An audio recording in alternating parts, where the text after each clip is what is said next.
Okay, so Jamboard again, I'm going to start over because I'm recording, but just really quickly, kind of a cross between Padlet um, and Google Slides, a lot of the same capabilities, but it is a Google application. So it's got a lot of those same features in terms of sharing and collaborating. The really cool thing is that you see things happening in real time, if that's something you're gonna want to happen. So, so this is my jam. And a jam can, the maximum number of pages or frames, they call them, that you can do is 20. So it's a little bit different like than a Google slideshow, where if you wanted to have one page per student, you hit a maximum of 20. So it really is better not as much for like each student having their own page.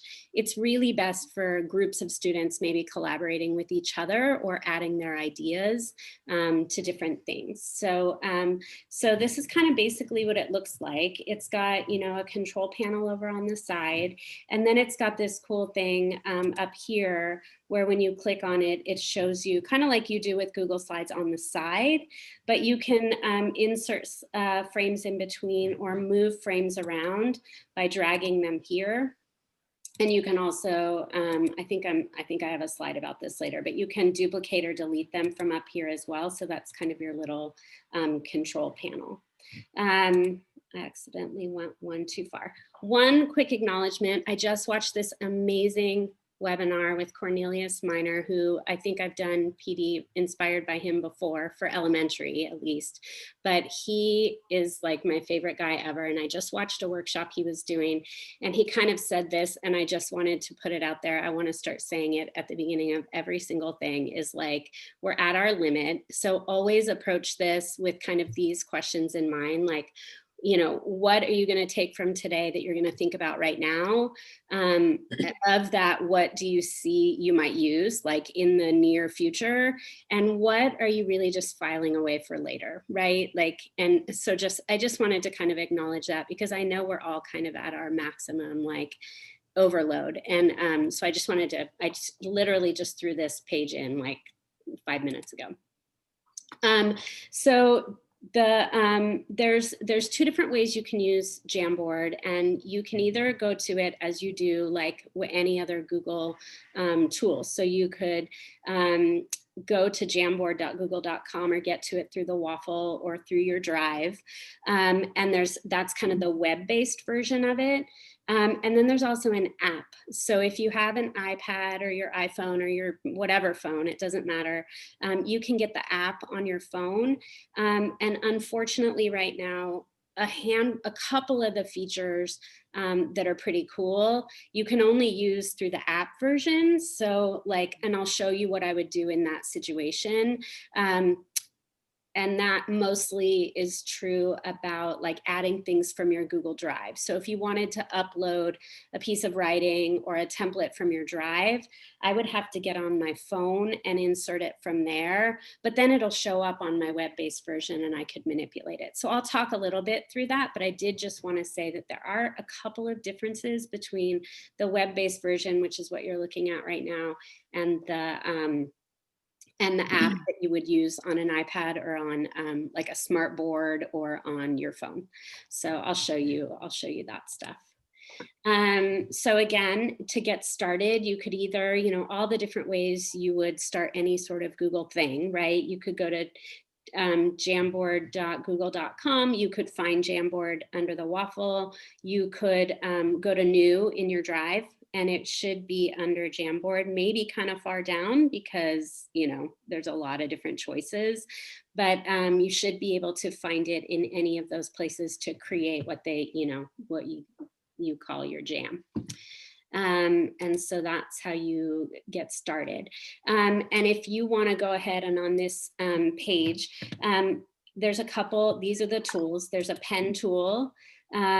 where you can do some writing, right? And you can change your type of pen, you can change your color. This is an eraser tool.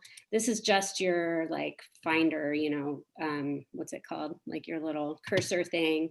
But this thing is a sticky note. And so when you click on that, it gives you different colors. Your sticky note can be any of these things, and you can write on your sticky note, and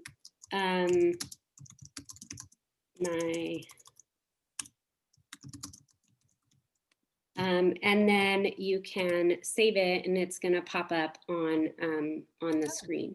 So if you want to go ahead, and if you have the link and you want to add in a sticky note, you're welcome to just pop in a sticky note there. And I think actually this is one of the coolest features for use in the classroom, is having students add a sticky note of their thoughts. And I'll show you some ways that other teachers have done that. And you're going to see if anybody does it. Is anyone trying? I'm trying. Yeah, you're going to see that you can kind of see in real time on here.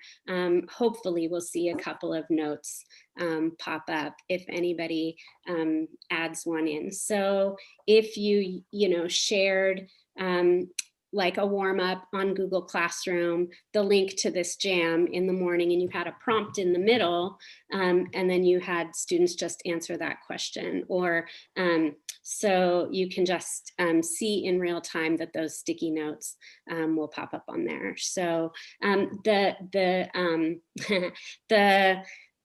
thing to remember, and Robin said this, right, is that, kids kept moving things around, and it, so that is, like anything with these tech tools, you have to do a lot of training around digital citizenship and talking through, write your own note, don't move anyone else's note, just stick your note there and sit on your hands, right? So easier maybe with younger kids than possibly with older kids, but it's another tool to keep in mind and to think about. So sticky notes I think are a big part of Jamboard and what makes them really great.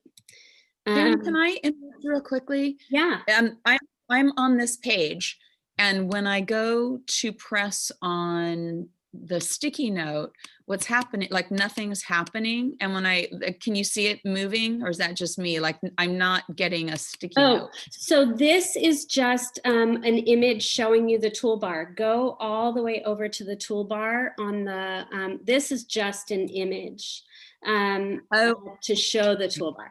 Yeah. So yeah. And then when you click on the sticky note over in the corner, I just wanted to highlight which tool on the toolbar is the sticky note tool. So. Okay. I wasn't over far enough. Yeah. Got it. Thanks. Yeah. Jen, can you put the link in one more time? I'm sorry, I got logged out, and so then you can't see it in the chat anymore. Oh, sure. Let me copy it and paste it in the chat. Let's see.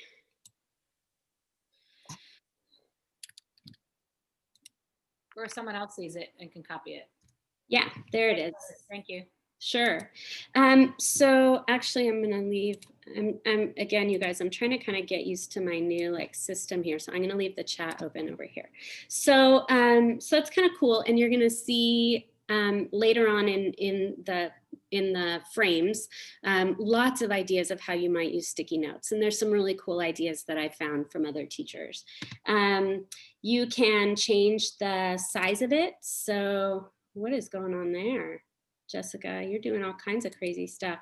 So you can no, it's cool. You can change the size. You can also, if you want it to look more bulletin boardy, you can, you can click on the little arrow in the corner and you can change that. You can also duplicate.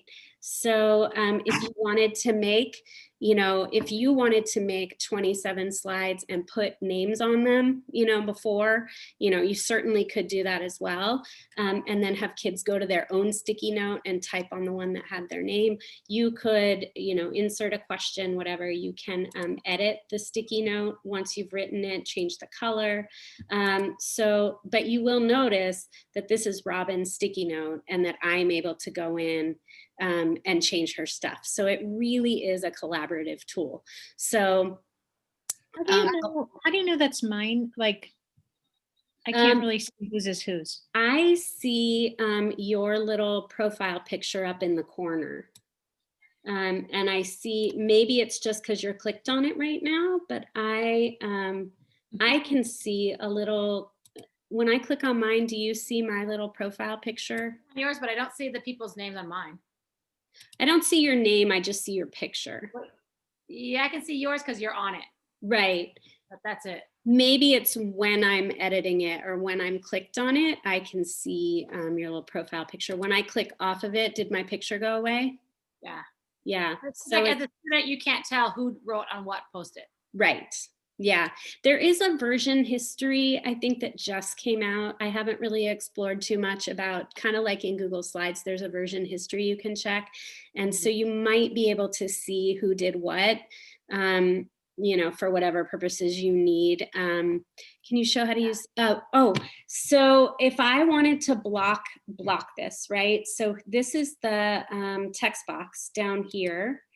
And so if I create a text box and I just make it, you know, I make one here. And now there's a text box there, right? So, and then I add another one and I kind of overlap them, right? Then if a kid goes to click on somebody else's sticky note, they're going to run into my text box instead. So, you know, that kid might figure out that they could delete that text box and get underneath, but it is a way to kind of, you know,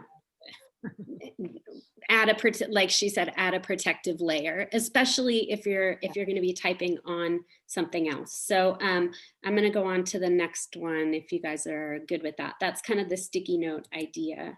You can also write, sorry. I just had a quick question. Yeah. When I did my sticky notes, I only saw my sticky notes. I didn't see anybody else's. Really? Weird. Maybe refresh your page and hopefully ours then maybe popped up. Okay. All right.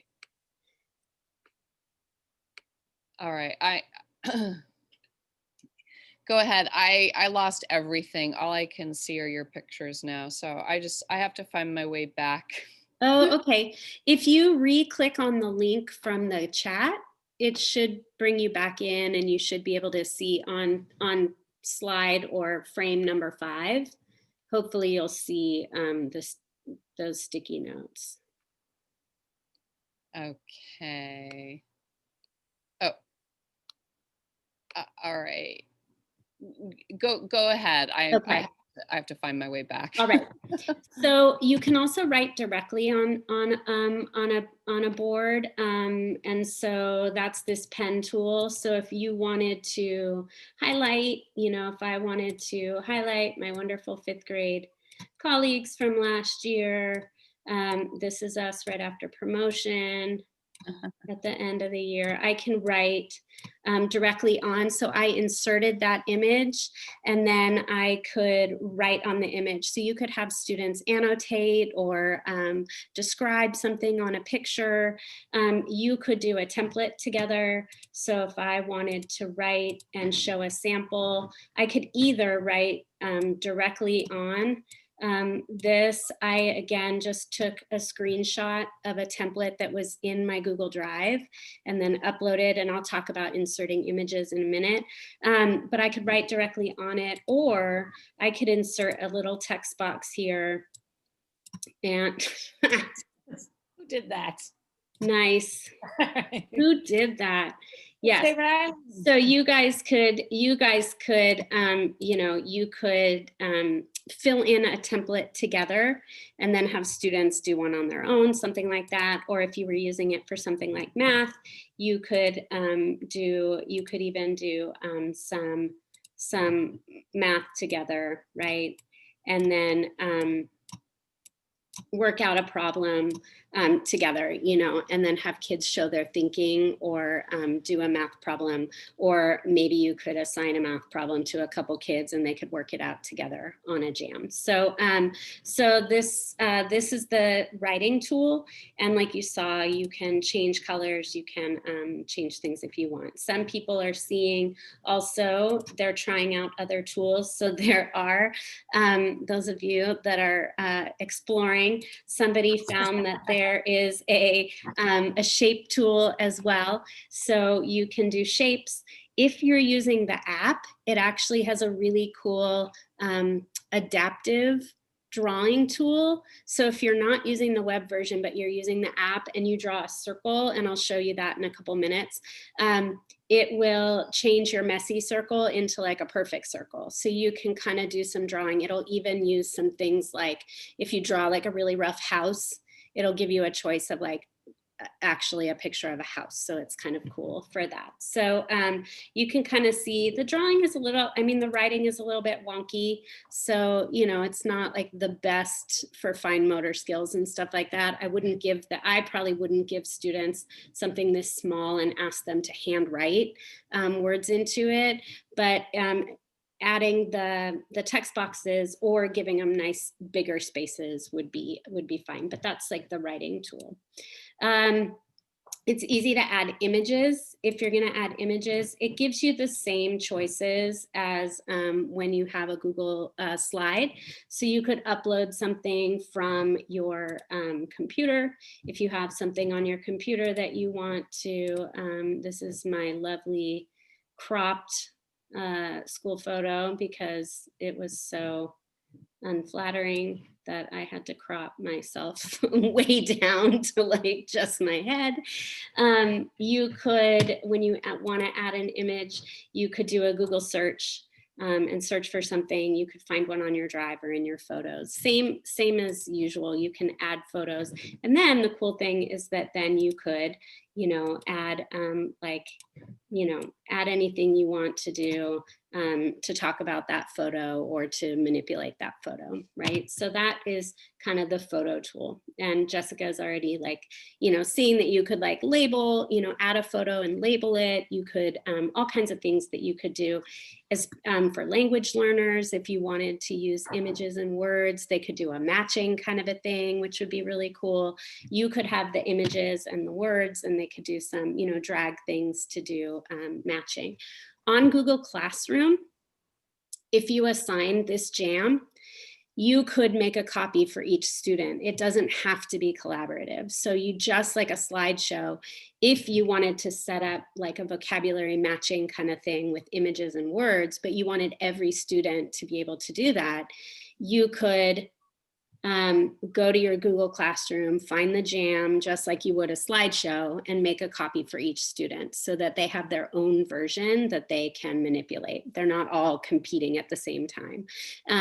So it depends on how you want to use it, as a collaborative tool or as an assignment for actual students. The other kind of cool thing that is, well, I think it's on another slide.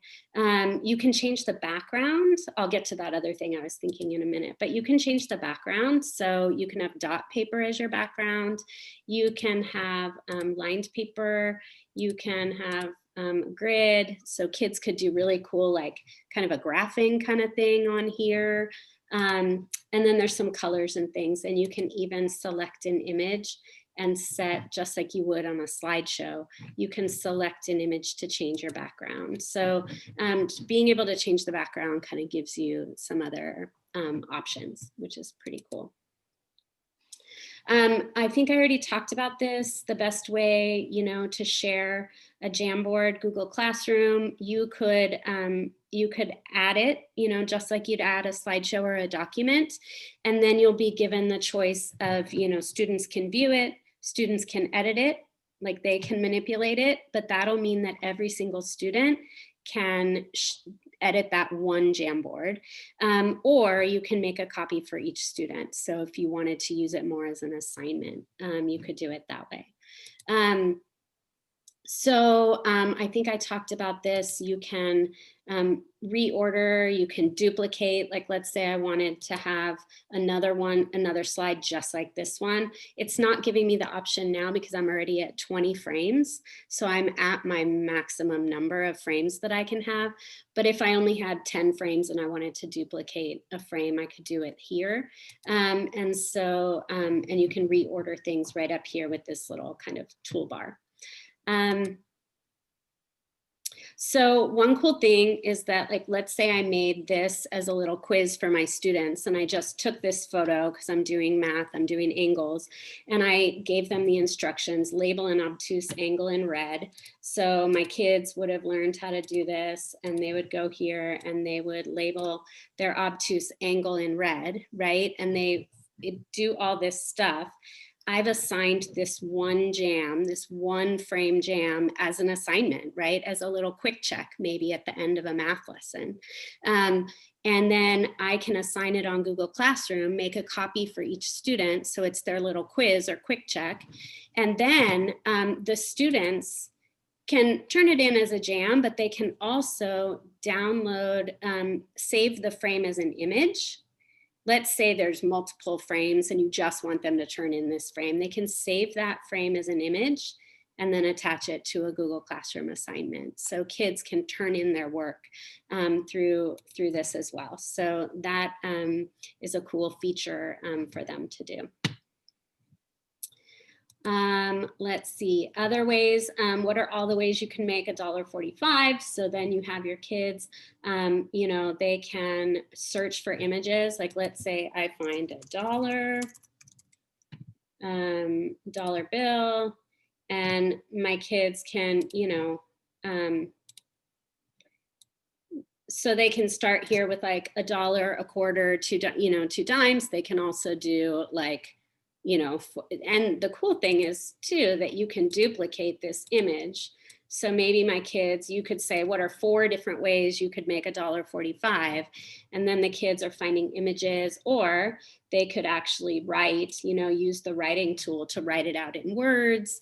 They could, you know, there's lots of different ways that they could manipulate that page. So it's kind of a fun way to show what they know. For younger students or for language learners, you could be, you know, doing some spelling practice. If you're doing sorting spelling words by patterns, this is another way you could do that. For this really reminded me of 4th and 5th grade measurement. You could really use this by inserting an image of a protractor or a ruler, a clock, angles. You could really talk through these concepts with students and make it very visual. It's kind of like, you know, using the whiteboard on your Zoom, but here you have an image of a protractor embedded. And you could even, you know, you could duplicate this, right, 4 times on the same frame so that you could show them, what does a right angle look like? How do I measure an acute angle? You know, you really are able to draw on here and then give them a frame that allows them to practice it, right? And maybe write what their thinking is or how they're going to do that. So it's another cool way to show. This is kind of what Jessica was doing with the sun, you know, label the parts of a flower, you know, any kind of labeling, or can you change it to portrait view? I don't think so. I think that I haven't seen a way where you can change it to portrait view. I'm not 100% sure about that though. But this is just an interesting idea about labeling, you know, diagrams and things like that. Robin, maybe for science, you know, for science for sure, this could be a great way to study for a quiz or to even take a quiz, right? You could even insert the text boxes for different areas if you wanted to, and just leave them blank so that they know where the areas that you'd want them to, that you'd want to fill in. And I don't know if you can outline text boxes. I don't know. I think You might need to put something like a number 1 or something there so that kids know where the text boxes are. But you could kind of manipulate that, and then kids would know that that's where they're going to double click and be able to type in an answer. Very visual. That's what I really like about it, is just how visual it is.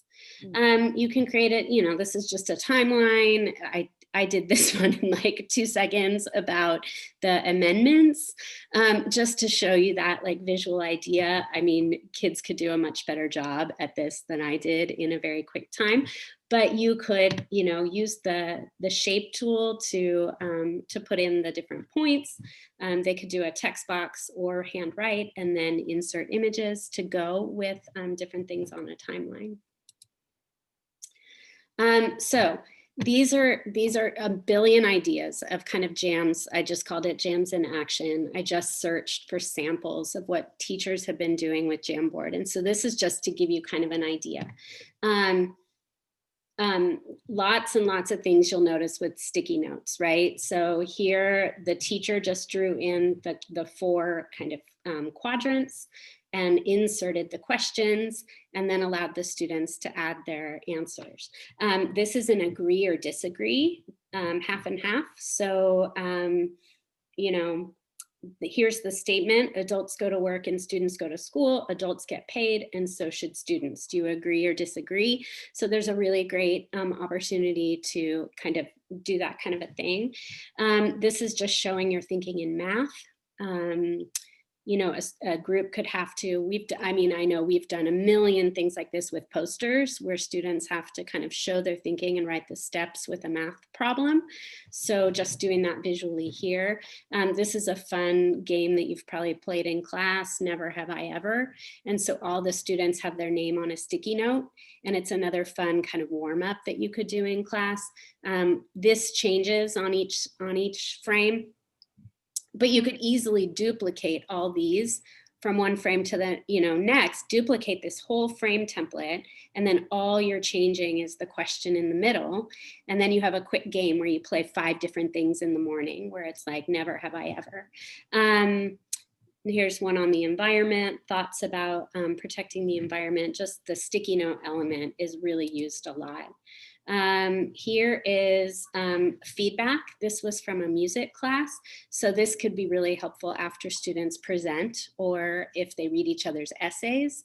It was to post one thing that was good and one thing that needs improvement. Again, this was about listening to a music class play their song. But I love this idea for feedback in terms of giving, we do that all the time. What's one positive thing and one thing that could be improved? This really shows kind of the annotation of a photograph. Abby, this is like right up your alley for history, right? So you could put in some questions and then ask them to label and kind of identify different things in a photo. Here's again kind of a 4 corners in terms of agree, disagree, strongly, agree, disagree, a 4 corners kind of thing. I know a lot of us have done this in the classroom as well, had kids move around the room to kind of show their opinion. So here again is the question in the middle, and then they could add the sticky note that has their name and then why, like their reason why they put it there. They could argue, or you could put them in breakout rooms with the people that are in the same corner as them, come up with your argument, and then talk to each other, and then see, does anybody want to move their sticky note around? Did anyone change their opinion? Somebody did Light Bright, which I thought was really cool, just a fun way to use it, really creative. This too for ELs I thought was really amazing. I sent this to Tobias and Monica and Michelle. But giving verbal directions. So if you're talking to students about drive straight down Main Street, turn right on 2nd Street, and the kid, I mean, this is pretty much for either they'd have to take turns or you're doing one-on-one kind of assessments, but the student manipulates the car and it's movable, and they could drive, find the library. What street would you have to drive on to get to the library? So kind of a cool idea. This one was a teacher who asked what percentage of a project was finished. They just wanted to know how far all their students had gotten with their writing. So this was like, okay, are you less than 10% done? You could even do 0 to 25, 25 to 50. You know, you don't have to be so specific, but it gave the teacher a really visual, kind of very quick visual feedback about how finished people were on a project. And this is just reminds me of a Padlet, another way to celebrate birthdays in class in a virtual way, right? To everybody add a Post-it note to a birthday pad. So these are lots of ideas, and I have one more page that looks like this, and you have access to this, so you'll be able to go back to the, oh, was that the only one? I thought I had 2 pages of ideas. Oh, I did go through 2 pages of ideas already. Wow, we did that fast. I want to pause there for a second and just ask what, you know, any thoughts or questions, or like I've seen Abby's mouth say, wow, or it looks like maybe that gave you some ideas of how this might be used. But any thoughts or anything you want to share before I kind of just close it out with a couple other things? Yeah, I did remember that I did do this year. I completely forgot. I've done so many things, but I did the a character map where it was just a lot of prep work, and I'm just wondering if there's a way to make it a little simpler. It was okay where I went in, I put them in groups, and then I had sticky notes already of all the different characters, and then they had to sort them and write arrows and explaining the relationship between the characters. And my question is, I mean, I talked to you about it at the time, but it was a lot of work to put them into groups and to share them with the different groups. Right. A simpler way to do that? Or does anybody have an idea of a simpler way to do that? It just seems like most of this would only work with 8th graders in small groups. I can't, and with 30 kids, it's like it only takes that one to, I hate to Mess say it all up. Yeah. Like a group of 5, it seems perfect, or even 10. Right. Well, I mean, Robin, did you want to talk to that? And Yeah. then I can share my idea. I watched Camille use this Jamboard, and what she did was she put them in breakout rooms, and she just had, like, say 7 copies of the same slide that she had prepared, and then just the breakout room number 3 is supposed to use slide 3. That's a good idea. Yeah. Yeah. There's, you know, you can make a copy really easily here. So, so once you do have your one, you know, slide set up, you could, you know, make 7 copies and just name them 1, 2, 3, 4, 5, 6, 7. And then what I really like to do is I like to have one doc that has links to each one. So all I'm sharing with the students is that doc, like, ahead of time. And I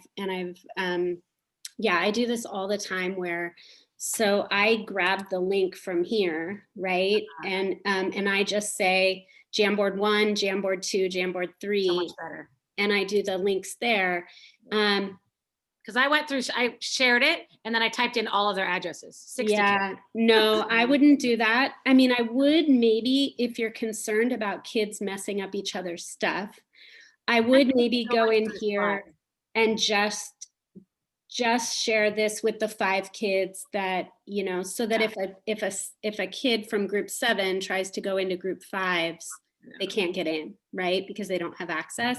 That just depends on how detailed you want to get with it. But similar to a slideshow, you know, in terms of sharing, but that's one way to do it.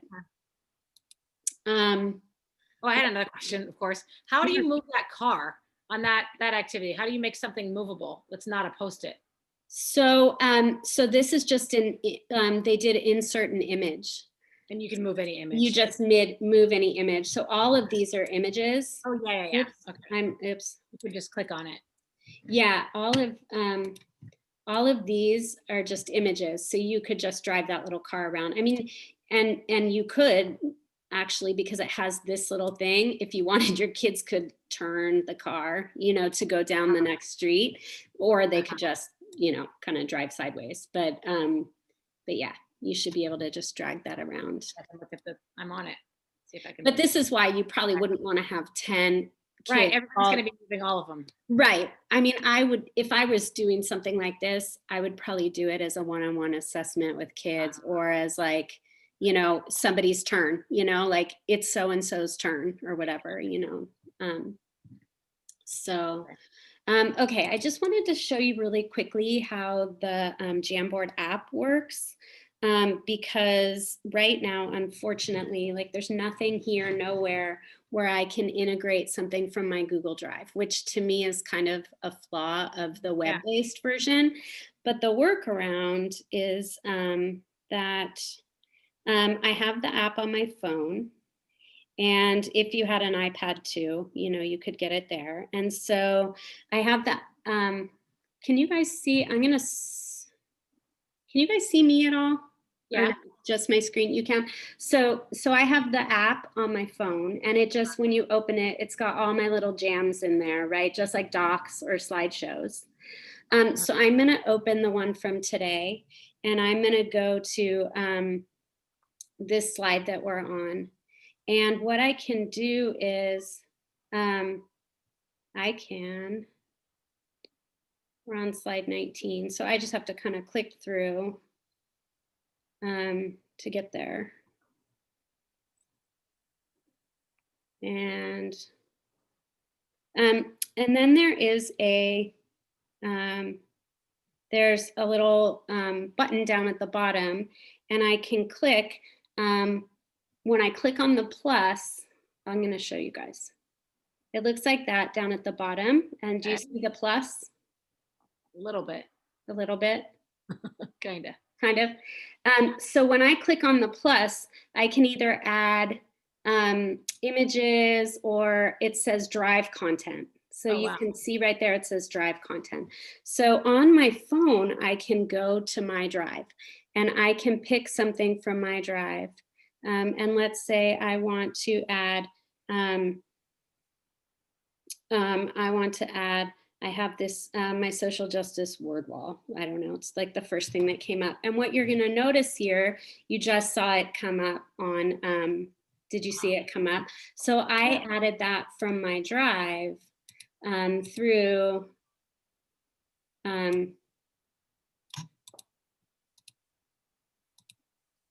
I added that through my phone. So if I had something I wanted to share from my drive on here, then I thought I could maybe. I can't open it up as a well, because participant. it's a spreadsheet. So let me actually add, because I think there's a cool way that you can from my drive, if I want to add, let's see, a slideshow. And let's say I wanted to,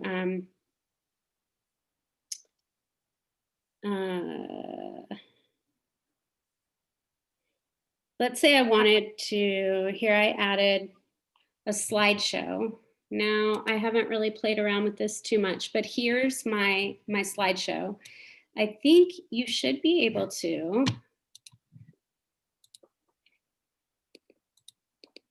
I'm trying to open it from mine. So there was a cool thing where I could scroll, where it worked, where, wait, hold on. Whoever's moving it, could you stop for a sec? Sorry. I was trying to open it. I'll stop. There was a cool thing where and it worked last time I tried it, and I'll have to go back and figure out why it's not, but I could scroll through this little slideshow right here within my Jamboard, and then I could drag one slide from that slideshow out, and I could make it bigger. And I don't know why it's not working, you guys, here. I'll have to play around with that piece a little bit more. And if you're interested in embedding stuff from, maybe I'll add like a little addendum video when I figure that part out. But I'm not sure people are going to be using this feature that much until they add it to the actual web-based version of it, right? Because it's kind of an extra step to get it from your. Well, except for me, it would be very helpful to have, because I have so many things that I've used in the past, like PDFs or articles that I would want to put in here. That you want to put in here. I mean, it would be really cool to have something that they could read, like read this article and then do this activity. Totally. So I need to figure that out, Ab, and then I'll try it too. I could try it. Yeah, and I'll reach out and I'll let you know, but you should, it totally worked for me the other day, but where you could scroll through this slideshow and I could click on one slide and drag it out, and then I could make it bigger on the page. So it's possible, we just have to figure out how to do it. So, but what I really wanted to show you there, well, I did really want to show you that, and I'm sorry that I can't in the moment. Oh, I mean, you can stick around and we can try to figure it out together if you want. But I did want to just show you that that feature requires the app-based version, either on your phone or on an iPad. So, and then the other thing I gave you here is the other thing that's a little annoying to me is that you can't do live links on Jamboard. So unlike a slideshow where I could make this a live link, it is not, it's not live. So you would have to, that's why I made them, if they weren't super easy to read and remember, I made them bit.lys so that you could easily copy them, because soon I'm probably gonna take editing access away. I just gave you editing because we were working on it together, but I'll probably reset this to be like a clean version of this slideshow. And then, so if you want these, you'd have to type in bit.ly/375FTBS. They are caps sensitive. So, but there are all kinds of sample templates. I mean, right now you could go in here, and if I copy this, these are also on our website under Jamboard, so there are live links there, but there's all kinds of amazing folders of shareable Jamboards, like templates that are already made. So I included a bunch of those links for you. And Jessica, you said, is there a bank of Jamboard lessons somewhere? This slide has a lot that I could find, but I mean, honestly, if you Google Jamboard templates, I mean, I found endless. Like, I just picked a few, but this right here is some, you know, that are already in a folder created that you could click on. And then let's see, if you wanted to do, you know, like this agreement thermometer, it's kind of the agree disagree kind of idea, but it's already created. You could just go here and just like a doc, you could do file, make a copy. The difference in that, normally we see the file, make a copy under the file menu, but here you're gonna find file, make a copy by the blue share button. It's by the 3 dots. And so if I wanna make a copy of this to use, I can make a copy right there. And then you can, you know, change these names, or, you know, whatever you want to do. So that page has a lot of different ideas. Ditch That Textbook has some amazing templates that you could use. He does some really amazing stuff. So I'll just open this one and then probably call it a day. Hey, Jen, I have a quick question for you. Yeah. I got called away, unfortunately, for a phone call, but Yeah. one thing that I realize I'm not clear on, and you might have already explained this, but when you have a Jamboard, somebody shared a Jamboard with me, but it wasn't clear like how kids could use it. I didn't see a clear thing on the side where you could do the pen or whatever. So is it kind of like a Pear Deck where you have to have the add-on in order to be able to engage with it? Or is it an automatic thing if you just make a copy? It should be editable if you have your own copy. I mean, they might have shared with you view only, so you wouldn't have that tools to do any editing if you were on view only, right? You'd only, so if you made your own copy, or if you made a copy for each student in Google Classroom, those tools should be there. You don't have to have any sort of add-on. I'm guessing what was shared with you was like a view only kind of thing. Probably was. Yeah. So this guy has really cool, like 2 truths and a lie, guess who, all kinds of fun, you know, thumbs up or thumbs down. These are kind of fun games you could play in the morning. A 4 corners kind of thing. And these are just, you'll get a copy if you go here. So these are from this link right here, the Ditch That Textbook link. And again, he has some great ideas at this other website, Jamboard. And then I found even more ideas down here. So there's a ton that's out there. And like all of those pictures I showed you on the page that was these pages, all I did was Google Jamboard in the classroom and do an image search. And I scrolled through tons and grabbed a couple, but there were billions of ideas of different ways it could be used in the classroom. And I do think that because it's one of the newer tools, that they're updating a lot of things, like the version history, and hopefully they're going to add integration with your Drive into the web-based version. To me, that seems really huge to do that. I'm not quite sure why that isn't there yet, but. Jen, I'm sorry. I have a meeting that starts at 2:30, so I just want to say thank you. You're welcome, Susan. Good to see you. It's a great introduction for me. So thank you so much. Sure. Bye. See you soon. Bye, everybody. Bye. I'm gonna let's see. I'm gonna just